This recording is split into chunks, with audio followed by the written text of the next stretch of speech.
Hello, തലേ ദിവസം അരച്ച് വെച്ച കുറച്ച് മാവിരിപ്പുണ്ടായിരുന്നേ. എന്നാൽ അത് വെച്ചിട്ട് രാവിലത്തേനുള്ള ദോശയും പൊട്ടുകടലയും കൊണ്ട് ചമ്മന്തി ഉണ്ടാക്കാമെന്ന് വിചാരിച്ചു. ഈ ഒരു പൊട്ടുകടലയും തേങ്ങയും വറ്റൽമുളകും സവാളയും എല്ലാം കൂടെ വഴറ്റി കടുക് വറുത്തെടുക്കുന്നതാണ്. ഇന്ന് ഉച്ചയ്ക്ക് ഓഫീസിലേക്ക് കൊണ്ടുപോകാനായിട്ട് മീൻകറിയും ക്യാബേജ് തോരനുമാണ്. അപ്പം മീൻ ഫ്രിഡ്ജിൽ നിന്ന് എടുത്ത് പുറത്ത് വെച്ചിട്ടുണ്ടായിരുന്നു. ക്യാബേജും അരിഞ്ഞ് തോരൻ അങ്ങ് റെഡിയാക്കി എടുത്തേ. ക്യാബേജും സവാളയും കുറച്ച് തേങ്ങയും മഞ്ഞൾപ്പൊടിയും ഉപ്പും എല്ലാം കൂടെ വഴറ്റിയെടുത്തതാണ്.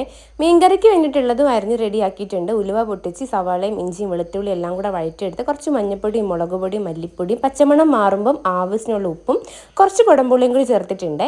വെള്ളം തിളയ്ക്കുമ്പോൾ മീനും കൂടെ പറ്റാനായിട്ട് വെച്ചിട്ടുണ്ട് കേട്ടോ. പിന്നെ കൈയോടെ ദോശയും കൂടെ അങ്ങ് ചുട്ടെടുത്തിട്ടുണ്ടായിരുന്നു.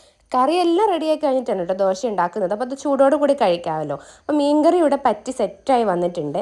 അപ്പോൾ ഇന്ന് എനിക്ക് ഉച്ചയ്ക്ക് ഓഫീസിലേക്ക് കൊണ്ടുപോകാനായിട്ട് ചോറും ക്യാബേജ് തോരനും മീൻകറിയും കൂടി എടുക്കുന്നുണ്ട്. പിന്നെ കുറച്ച് മാങ്ങാച്ചാറും എടുക്കുന്നുണ്ട്. രാവിലത്തേന് ദോശയും പൊട്ടുകടല ചമ്മന്തിയും വരുന്നേ.